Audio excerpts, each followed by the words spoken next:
Started out in the home building industry, basically in home repairs and remodeling, and worked my way up from there, and enjoyed working with the clients, working with the upper end products.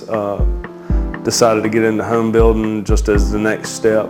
That's one way I do differ a little bit from other builders, is I've been there, done that. I've done the work before. I've got the carpal tunnel to prove it. I've done everything from laying the bricks to the tile to the shingles. I actually spent many years before I started building houses and in the remodeling business.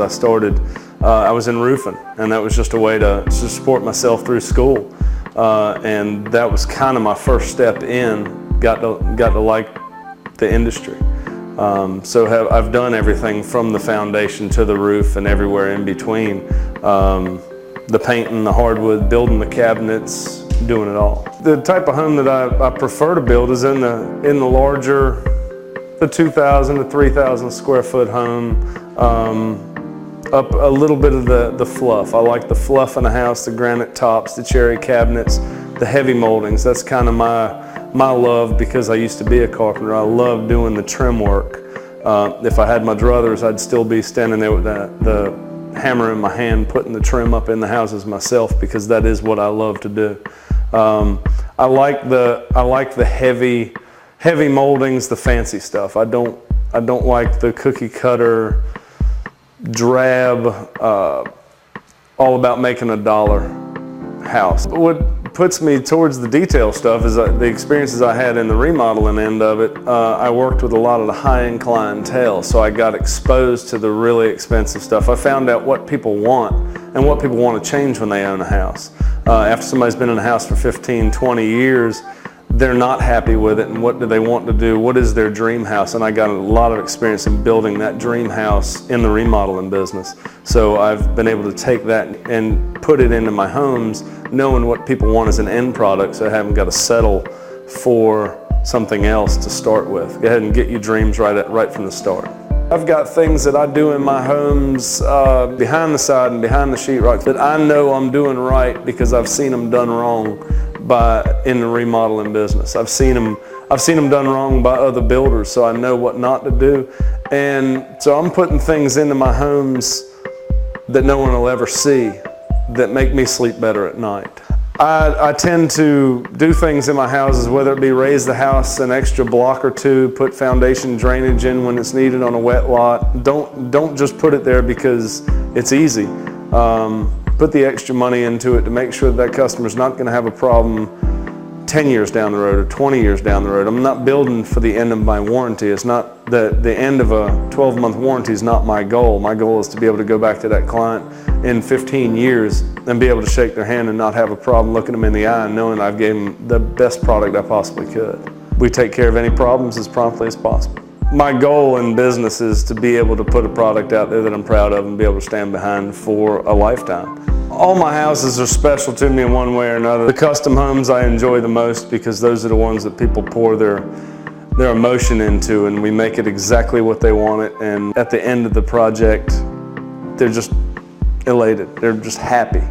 I like to be, it sounds cheesy, but I like to ride by somebody's house during the holidays and be able to see them, all sitting inside, or see a Christmas tree inside the front window. It shows me that that is a home, it's not just a house, and that's the most important thing, is that my product becomes a home where the family can spend time. People are surprised by how much it takes to build a house. Habitat for Humanity can throw a house up in a week, and it's amazing how they do that, but you've got 200 people on there. But the coordination and trying to get all the people together, all the trades together, and make it all come together, make it all happen is, I think, what surprises them. They don't realize how many steps are involved in building that house and how everybody's got to do their part one step at a time to make it come together. I like building on the eastern side of town. I think this is the side of town, to me, it's less hustle bustle. This is more the relaxed side of town, easier way of life. And maybe growing up in Greenville, this was always the side of town that I enjoyed. I've never liked the traffic everywhere else. I think once you break out into the southeast side of town, it's just peaceful. These are nice big lots we've got in this neighborhood. I think we're going to have some big, beautiful houses in this neighborhood, and the location is premium. We have lots on the other side of town, out in the Frog Level area, in the I guess that would be the southwest quadrant of town. It's supposed to be the fastest growing part of town. I'm in a neighborhood called Barrington Fields. The houses will be very similar to this, but it's on city sewer, much smaller lots, but very convenient to the hospital, very convenient to Highway 11 and getting out to 264 heading to Raleigh. We have lots out in the Irish Creek area for people who want to be out towards the Winterville, which is also a major growing area of town. Some nice sized lots are tapped into city sewer. Again, there'll be houses everywhere from 2,200 to probably 2,800 square foot houses.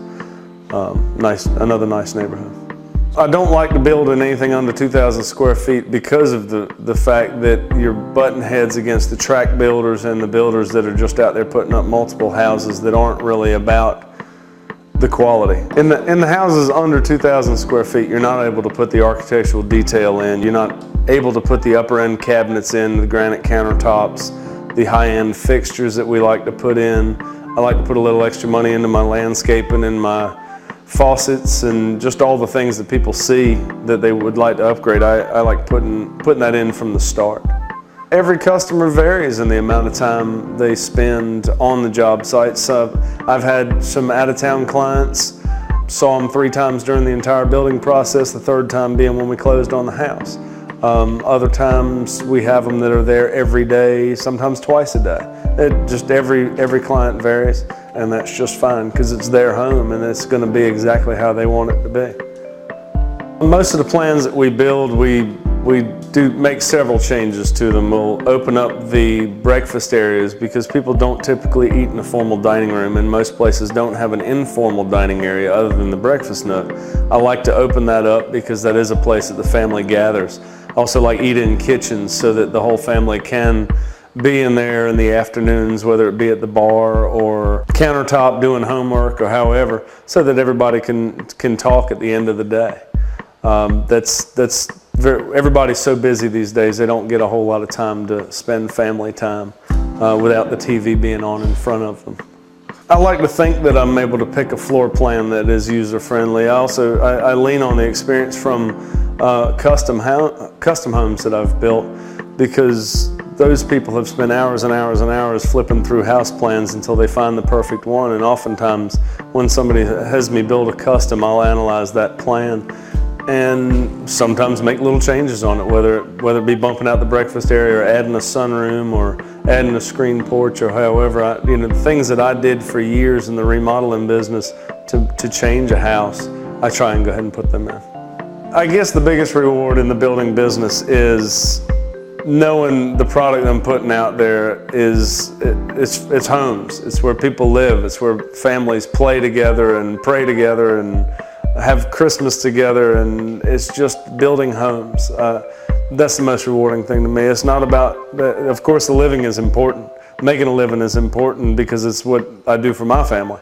But I couldn't be out there doing a job where it has no meaning. I think what I do is very meaningful.